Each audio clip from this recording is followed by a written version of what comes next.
Hello दोस्तों, आप सभी का स्वागत है ज्ञान स्टोरी चैनल में। चैनल को सब्सक्राइब जरूर कर ले। एक समय ऐसा हुआ करता था जब पूरी धरती पर केवल पानी ही पानी हुआ करता था। चारों तरफ केवल महासागर फैले हुए थे और कहीं भी जमीन नहीं हुआ करती थी। लेकिन फिर धीरे धीरे कुछ हिस्सों में जमीन बाहर की ओर आने लगी। हाल ही में वैज्ञानिकों ने पता लगाया है कि सबसे पहले जो जमीन समुद्र से बाहर आई थी वो भारत में ही स्थित है।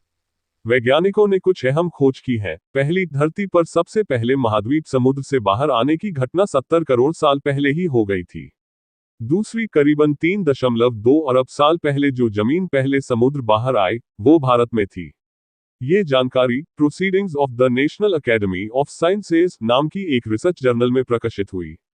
इस रिसर्च में भारत, ऑस्ट्रेलिया और अमेरिका के वैज्ञानिक शामिल थे।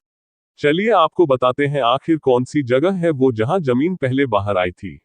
इस शोध में सबसे दिलचस्प बात यह है कि वैज्ञानिकों का दावा है कि दुनिया का पहला समुद्र तट भारत के झारखंड के सिंहभूम जिले में बना था। टीओआई की खबर के अनुसार ऑस्ट्रेलिया के प्रमुख वैज्ञानिक प्रियदर्शी चौधरी ने भारत के सिंहभूम क्रेटन नाम के क्षेत्र की बहुत पुरानी चट्टानों का अध्ययन किया।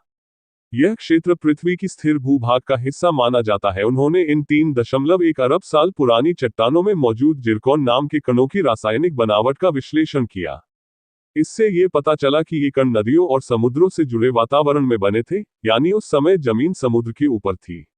वैज्ञानिकों ने निष्कर्ष निकाला कि सिंहभूम क्षेत्र करीब 3.3 से 3.2 अरब साल पहले समुद्र की सतह से ऊपर उठ गया था और यह पृथ्वी के सबसे पुराने समुद्र तटों में से एक हो सकता है। रिपोर्ट्स के मुताबिक सिंहभूम इलाके में ऐसे बलुआ पत्थर मिले हैं जिनमें 3.2 अरब साल पुराने समुद्र तटों के निशान पाए गए हैं। आमतौर पर माना जाता है कि महाद्वीपों का निर्माण प्लेट टेक्टोनिक्स जमीन की प्लेटों की हलचल से हुआ था, लेकिन इस नई स्टडी का कहना है कि धरती के अंदर से आए मैग्मा, पिघला हुआ गर्म लावा ने पहला महाद्वीप बनाने में अहम भूमिका निभाई थी। लगभग 3.5 से 3.2 अरब साल पहले पृथ्वी की परत के नीचे कुछ गर्म मैग्मा ने भूभाग के कुछ हिस्सों को मोटा कर दिया था। इससे सिलिका और क्वार्ट्ज जैसी हल्की सामग्री भरपूर हो गई। लाइफ साइंस की एक रिपोर्ट में बताया गया है कि इस प्रक्रिया ने क्रेटन को उसके आसपास की सघन चट्टान की तुलना में शारीरिक रूप से मोटा और रासायनिक रूप से हल्का बना दिया और इस तरह भूभाग को पानी से ऊपर और बाहर उछाल दिया। समय के साथ इसकी परत लगभग 50 किलोमीटर तक मोटी हो गई, जिससे यह पानी के ऊपर तैरती रहती है, जैसे पानी पर तैरता हुआ एक हिमखंड। आम धारणा यह है कि प्लेट टेक्टोनिक्स के कारण महाद्वीप बने, लेकिन इस अध्ययन में कहा गया है कि धरती के अंदर से निकले मैग्मा ने महाद्वीपों के निर्माण में अहम भूमिका निभाई होगी। वैज्ञानिकों ने अपनी रिसर्च में लिखा है कि इस पर बहस होती रही है, लेकिन इस बात पर व्यापक सहमति है कि प्लेट टेक्टोनिक्स के कारण महाद्वीप लगभग 2.5 बिलियन वर्ष पहले समुद्र तल से ऊपर उभरने लगे थे।